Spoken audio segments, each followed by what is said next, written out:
নৱম শ্ৰেণীৰ উচ্চ গণিতৰ ছাত্ৰ ছাত্ৰীসকল, তোমালোকক আজি 6.3 অনুশীলনীটো দুটামান অংক কৰি দিব বিচাৰিছোঁ।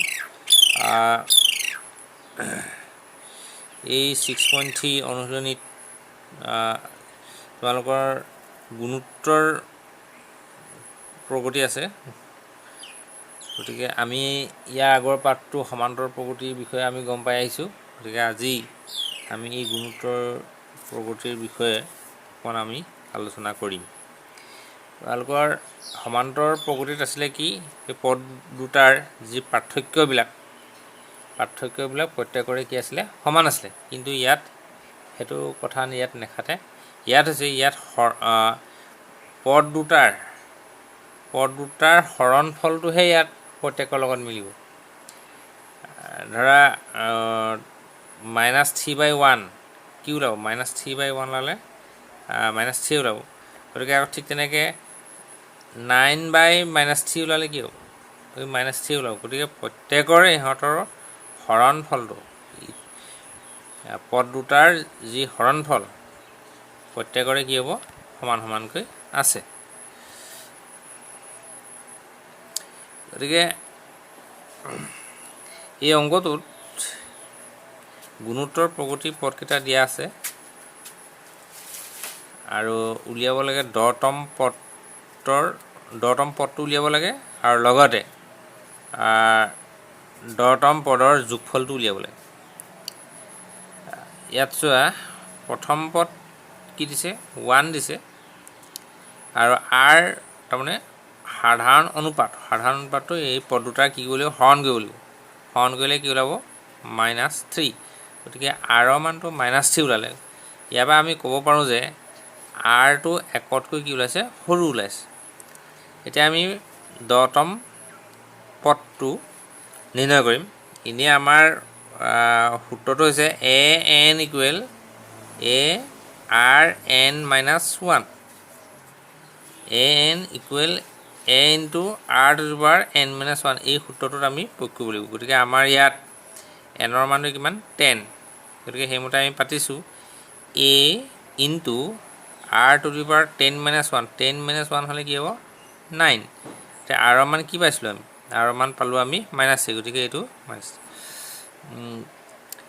এতিয়া -3 যদি 9টা পূৰণ কৰি থকা যায়, তেতিয়াও পূৰণ কৰিলে পাবা এইটো 19683।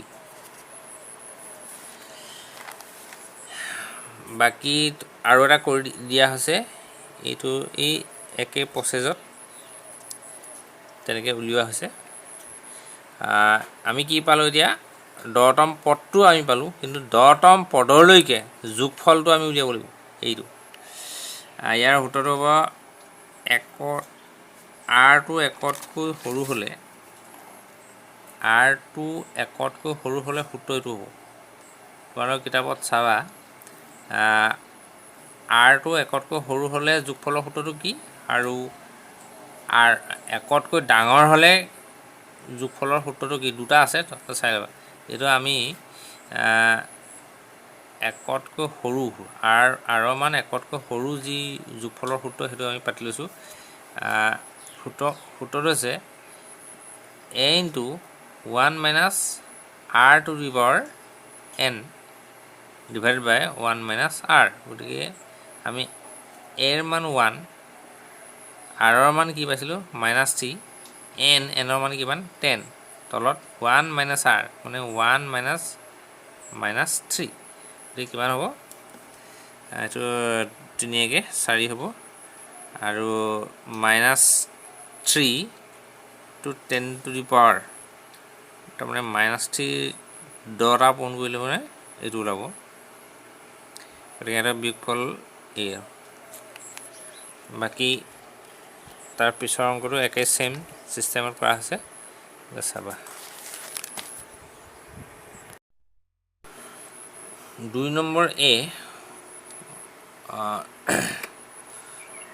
তাত আমাৰ 2 নম্বৰ অংকটো লৈছোঁ আমি।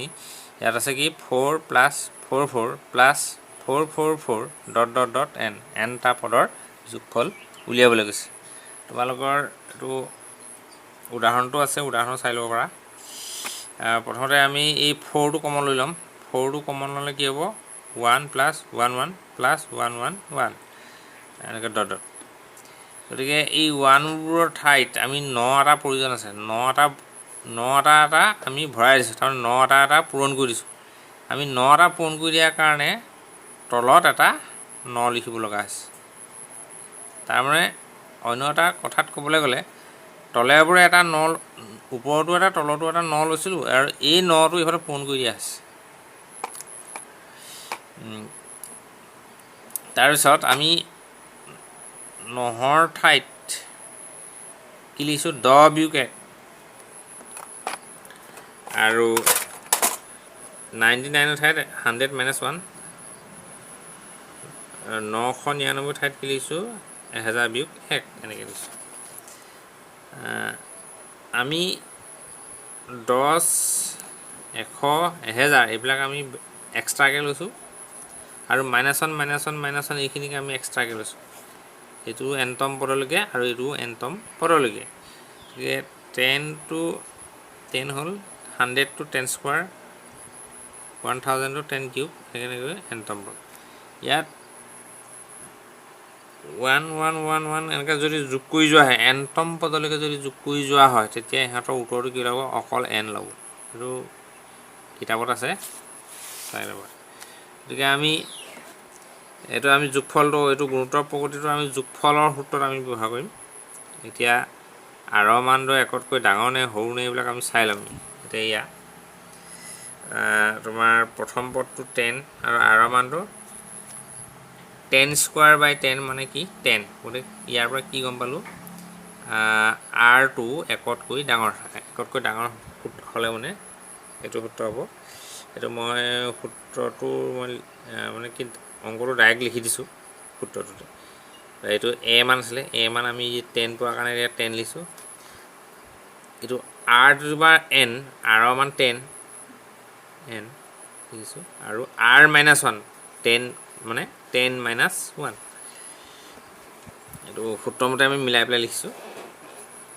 10ৰ পৰা 1 গ'লে কি দিব 9 থাকিব, 9 × 9 = 81, আৰু 4 × 2 = 40, আৰু এই 4/9টো ইয়াৰ লগতো পূৰণ কৰি দিয়া হৈছে। তেতিয়া কি হ'ব 4/9, এইটোৱে হ'ব আমাৰ এনচাৰ। গতিকে তেনেকৈ চি নম্বৰটো কৰি দিয়া আছে, একেটা ছেম ছিষ্টেম, একেটাই নিয়ম। গতিকে চাবা।